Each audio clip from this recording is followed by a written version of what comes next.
اوس موږ د قیامت د ورځې د بیرونکې صحنې سره مخ کیږو.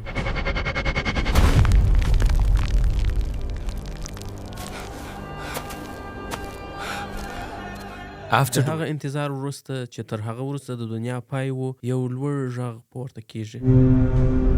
الله جل جلاله اسرافیل علیه السلام بیرته را ژوندی کړ او امر یې ورته وکړ چې په شپېلۍ کې یو وار بیا پوکړه. پل صراط. کله چې قضا خلاصه سي، یو پل د دوزخ پر سر تر جنته غځېدلی دی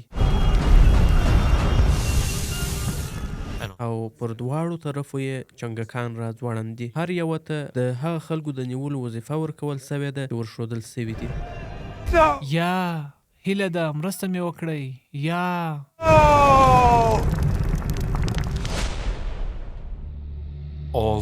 ټول غږونه به د ستر مهربان ذات د هیبت له امله ورو او ټیټ سي، نو تاسو به بغیر د پښو د ښکالو څخه بل څه وانه اورئ. په هغه ورځ به موږ د دوی خولې ور وتړو، مګر د دوی لاسونه به موږ ته خبرې کوي او د دوی پښې به پر هر هغه څه چې دوی کړي دي شاهدي ورکوي. دنیا اوس پای ته ورسېده.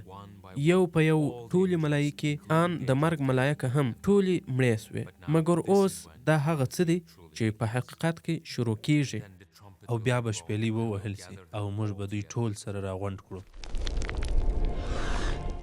او اوس د محشر پر میدان د بیا را ژوندي کېدو لړۍ پیلیږي. هر انسان چې د لومړي بشر څخه تر ننه مړ سوی، یو په بل پسې بیرته را ژوندي کېږي.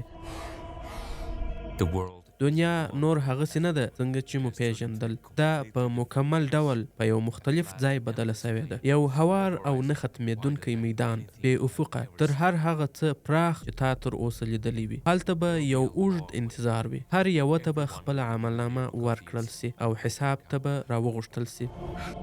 د دوی ټول عملونه به په ترازو کې واچول سي او بیا به پل صراط جوړ سي. هغه سفر به چې پای یې دوزخ یا جنت دی پیل سي. یو په بل پسې موږ دا ټولې مرحلې وینو.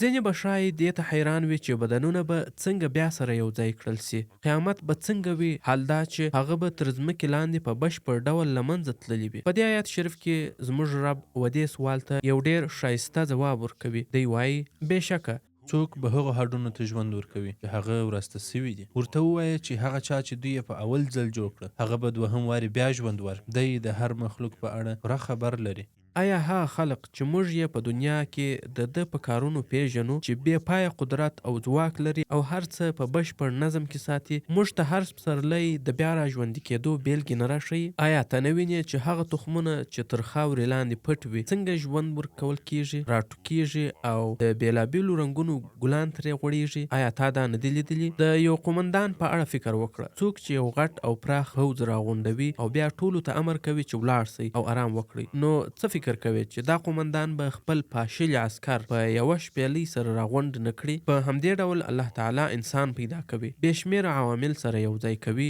مور ته د نړۍ له ګوټ ګوټ څخه رزق را برابروي او له هماغه رزق څخه د هغې په رحم کې ماشوم پیدا کوي. نو آیا دا ممکنه نه ده چې له مرګ وروسته کله چې زموږ بدن په خاوره کې خپور سي، هغه به ونسي کولی چې موږ بیرته سره را یو ځای کړي لکه څنګه چې آیت شریف وایي؟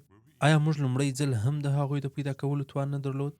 خلک له خپلو قبرونو څخه په وارخطایي او بیره کې راپورته کیږي. دا داسې دی لکه دوی چې له یو خواږه خوبه راویښیږي، لڅې پښې او لڅ بدن یوې خواته منډې وهي، مګر د هغه بیرې او دبدبې په وجه چې دوی پکښې واقع دي، دوی حتی یو بل ته نسي کتلی. هیڅوک نه پوهیږي چې څه وکړي. ټول لکه هغه سره میږیان سره خپریږي او هرې خواته منډې وهي. په حقیقت کې دوی ته د دې صحنې په اړه مخکې هم ویل سوي دي. هغوی به په عاجزو سترګو له قبرونو څخه راپورته سي، لکه سره میږیان هرې خواته به سره پاشل سوي وي. ټول به اواز کوونکي ته ورځغلي. کافران به وایي دا یوه سخته ورځ ده. هغه مسلمانان چې د الله نافرماني یې نه وي کړې، هغه به په افتخار او خوشحاله څهرو روان وي، یا به پر خپلو سپرلیو سپاره وي. مګر هغوی چې د قرآن له لارې مخ اړوي، هغوی به د قضا میدان ته پر مخ کیږي. ځینې مخونه به لکه څراغ داسې ځلیږي، په داسې حال کې چې ځینې به بیا په خلو کې ډوب وي. خلک په خپلو خپلوانو پسې ګوري خو بې فایدې، هر یو په خپلو مشکلاتو کې ډوب دي. دوی له یو بل زغلي، ځکه د ټولو په مغزو کې یو شی دی چې له خپلو ګناهونو وساتل سي. مجرم به دا ارمان کوي چې کاش کې د هغې ورځې له عذابه د خلاصون لپاره خپل زامن، خپله میرمنه، خپل ورور او نږدې خپلوان چې ده ته یې پناه ورکړې وه قربان کړي، او که د ځمکې ټول خلک هم د هغه لپاره قربان سي بیا هم نسي ژغورل کېدی. خیر دی، ما پرېږده. که زما میرمنه غواړې هغه واخله، که زما ملګري غواړې هغه واخله. دی به د قضا په ورځ په هغه خلکو پسې ګوري چې د ده سره په دې دنیا کې ملګري وه او د غوږ ورته نیوی. که دا ملګرتیا د شیطان پر لاره وه، نو چې څنګه دی خپل ملګري پیدا کوي، همداسې به یې له ګریوانه رانیسي. په هغه دنیا کې ما ستا پیروي کول، ما هر هغه څه وکړل چې تا راته ویل. اوس راته ووایه زه باید څه وکړم؟ دوی به همداسې منډې وهي، شاته به نه ګوري. دوی حتی هغه چاته نه ګوري چا چې د دوی پیروي کول، او د دوی پیروان به ښه پوره پښیمان وي. هغه چا چې پیروي یې کړې وه، هغه به وایي کاشکې موږ ته د دې نړۍ د ژوند بله دوره هم راکړل شوې وای، نو موږ به هغوی همداسې پرېښي وای لکه څنګه چې موږ پرېښودلو. ورو ورو ځینې نومونه هم په ذهن کې درته راځي. داسې خلک سته چې باید ورسره مخامخ سي، که څه هم د لیدو یې هیڅ هیله نه لري، خو د تیښتې هیڅ لار نشته. ټول انسانان به په یوه غټ کتار کې ولاړ وي، او اوس هغه وخت دی چې باید انتظار سي. خلک حیران دي چې دا انتظار به څومره وخت دوام وکړي، په داسې حال کې چې حالات د زغملو نه دي. په هغه ورځ به لمر تر هر بل وخت خلکو ته راښکته کړل سي. چیرې چې دوی په دې دنیا کې په 40 درجې ګرمۍ کې تر لمر لاندې نسي درېدلی، آیا خلک به په هغه ورځ تر سوځونکي لمر لاندې دا اوږد انتظار وکړي؟ د دوی د ګناهونو د دروندوالي له امله به هر یو په خلو کې داسې ډوب وي چې تر اوسه به داسې نه وي ډوب سوي. مګر آیا هلته به بیخي سایه نه وي؟ زموږ پیغمبر صلی الله علیه وسلم مخکې له مخکې هغه خلکو ته چې په سایه کې به وي د خوشخبرۍ زیری ورکړی دی. دی وایي په هغه ورځ چې هیڅ سیوری به نه وي بغیر د عرش له سیوري څخه، الله به ورقمه خلکو ته سیوری ورکړي. یو عادل واکمن، بل هغه ځوان چې د الله په عبادت سره رالوی سي، دریم هغه سړی چې زړه یې د مسجد سره تړلی وي، څلورم هغه 2 کسان چې د الله لپاره له یو بل سره مینه ولري، د همدې لپاره سره راټول شوي وي او د همدې لپاره سره بیل شوي وي، پنځم هغه سړی چې د یو مقام او ښکلا څښتنه ښځه یې ګناه ته وبولي خو هغه ووایي زه له الله څخه ویریږم، شپږم هغه سړی چې پټه صدقه ورکړي تر دې چې چپ لاس یې هم خبر نسی چې ښي لاس یې څه ورکړي، او اووم هغه سړی چې الله په یوازیتوب کې یاد کړي او سترګې یې له اوښکو ډکې شي. یو بل ښه خبر له حدیث شریف څخه په لاندې ډول دی: څوک چې کوم پوروړي ته چې په سختي کې وي مهلت ورکړي، یا د هغه ټول پور یا یوه برخه ور وبخي، الله تعالی به هغه د قیامت په ورځ د خپل عرش تر سیوري لاندې ځای کړي، په هغه ورځ چې له هغه سیوري پرته بل سیوری نه وي. دا انتظار به تر هغه اوږد سي تر څو چې قضا نه وي شروع سوې. حتی تر داسې حاله به ورسیږي چې خلک به په سختې بېوسۍ د داسې چا په لټه کې وي چې له دې حالت څخه یې خلاص کړي. اول به دوی د انسانانو پلار حضرت آدم علیه السلام ته ورسي، بیا نوح، ابراهیم، موسی او عیسی علیهم السلام ته. که څه هم دوی له بهترینو پیغمبرانو څخه دي، بیا به هم هر یو د نفسي نارې وهي چې ما وبخښه ما وبخښه. یوه ډیره سخته ورځ چې حتی پیغمبران به د ځان د خلاصون د فکر بغیر په هیڅ شي نه وي مصروفه. سبحان الله، هیڅوک له دوی به له الله څخه ځان د دې غوښتنې قابل نه بولي. یو به هغه بل ته اشاره کوي چې آن آخر به موږ د خپل نبی محمد صلی الله علیه وسلم سره مخامخ سو، او په آخر کې به د ده په دعا سره چې الله تعالی ته یې کوي قضا شروع سي. خو له هغه وروسته به چې څه راځي له هر هغه څه نه چې مخکې تیر سوي دي لا ډیر سخت وي. د الله مخ ته هر یو په قطار کې دریږي،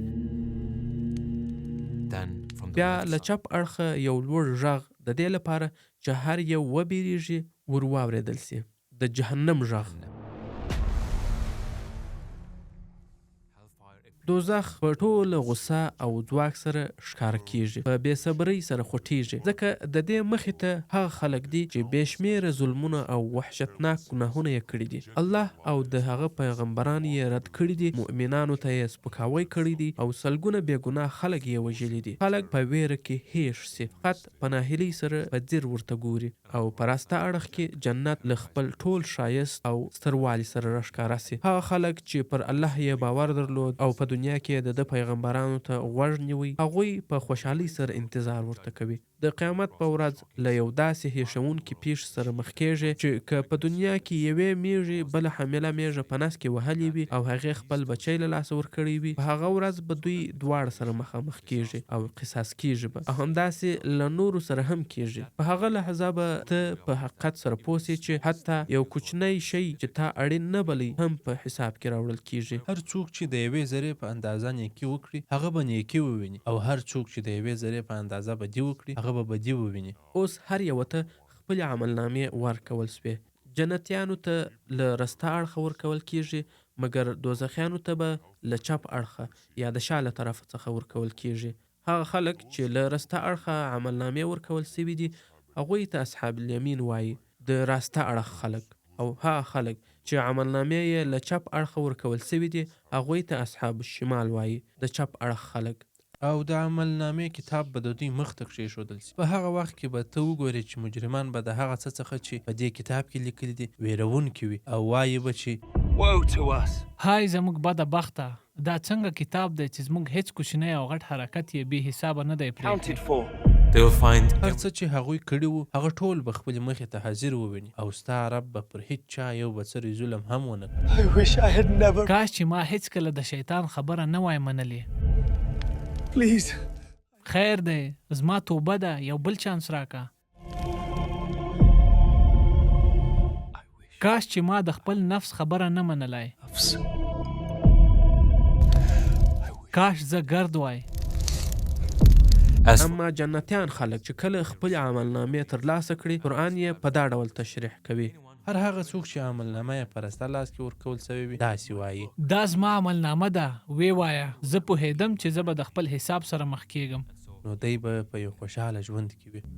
په داسې یوه ویرونکې ورځ کې یوازې د دې لپاره چې داسې سکون او خوښي تجربه کړو، آیا دا رښتیا ارزښت نه لري چې له حرامو ځان وساتو؟ د دې ټولې ویرې باوجود هغه څه چې په هغه ورځ له یو انسان څخه پوښتل کېږي ډېر ساده دي. په دې لنډ ژوند کې چې د ابدي ژوند په پرتله تقریبا هیڅ دی، له حرامو ځان وساته. د دې هر څه وروسته هغه څوک چې خپل ژوند په حرامو کې تیروي په حقیقت کې سکون نسی پیدا کولای. الله به کافرانو ته وایي څو کاله پر مځکه ووسېدلاست؟ دوی به ورته وایي موږ یوه یا نیمه ورځ ووچېدو. نو د هغو څخه پوښتنه وکړه چا چې حساب ورته کړی دی. الله به ورته ووایي تاسې د یو ګړي لپاره هلته واست، فقط که تاسې پوه سوي وای. دا هغه کسان دي چې د دنیا ژوند یې د آخرت په بدله کې اخیستی. له دې امله به یې نه په سزا کې اساني راوستل سي او نه به مرسته ورسره وکړل سي. او اوس د هغه چا وار دی چا چې پر الله باور نه کاوه. کافران دوی به دوزخ ته ور وغورځول سي، د دوی ابدي کور بیا به هیڅ کله نه ورڅخه راوځي. دوی ته به د هغوی د انکار د کچې او د هغه ناوړه عمل پر اساس سزا لا نور سخته وي، او شاید تر ټولو بدترین څه دا وي چې دوی به هیڅ کله هغه رب ونه ویني چې دوی یې پیدا کړي دي.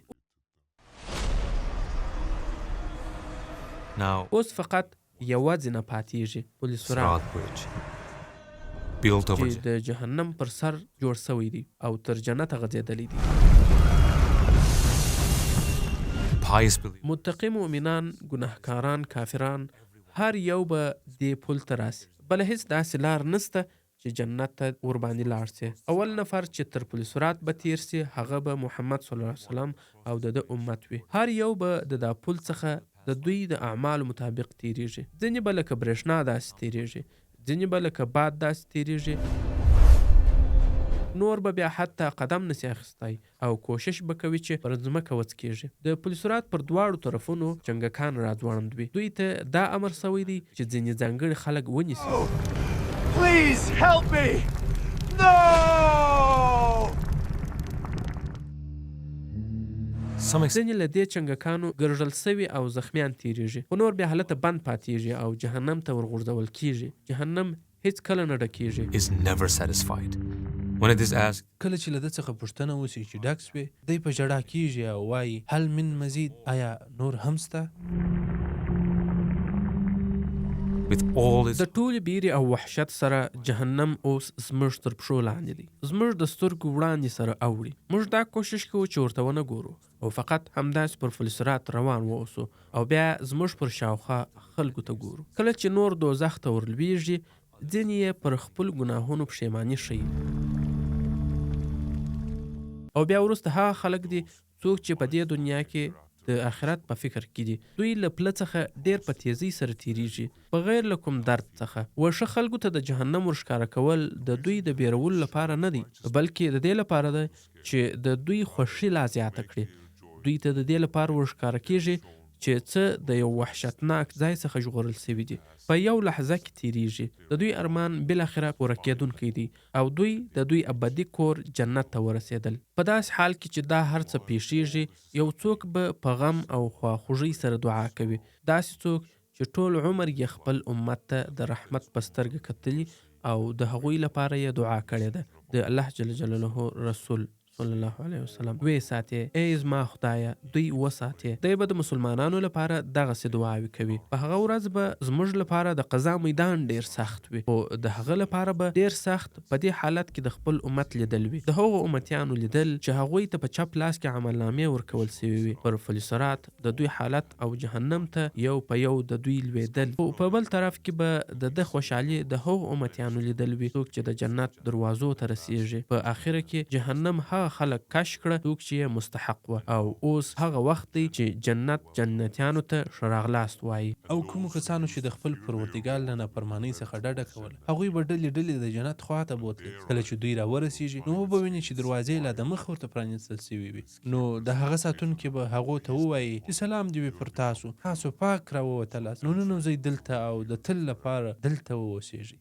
که چیرې کامیابه سو انشاءالله هغه ځای چې د دې ټول سفر په پای کې موږ ورسیږو د الله په قول تر حد زیات ښایسته دی. جنت هغه ځای دی چې هیڅ سترګو نه دی لیدلی، نه کوم غوږ اورېدلی دی، او هیڅ کوم انسان یې تر اوسه تصور نه دی کړی. او اوس موږ د ابدي خوشحالۍ مځکې ته داخلیږو چیرې چې به موږ د تل لپاره واوسیږو او له هر رقم خوشحالۍ څخه خوند واخلو. او سربیره پر دې به موږ د الله تر ټولو ستره ډالۍ د الله دیدار ولرو. که دا انځوریزه تر تا پورې در رسېدلې ده نو ته باید په دې باوري واوسې چې دا یو تصادف نه دی. الله ستا مخې ته راوستل او تا ته یې دا توان درکړ چې تر پایه یې وګورې. پوهېږې ولې؟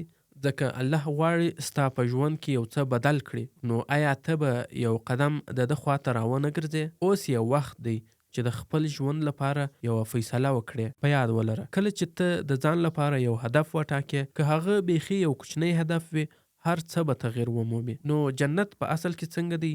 زموږ لپاره هلته څه انتظار کوي؟ د دې جواب به په 4مه او آخري برخه کې وي انشاءالله. هلته به جهنم او جنت د مصنوعي هوش په واسطه درته وښیو. د خدای په امان.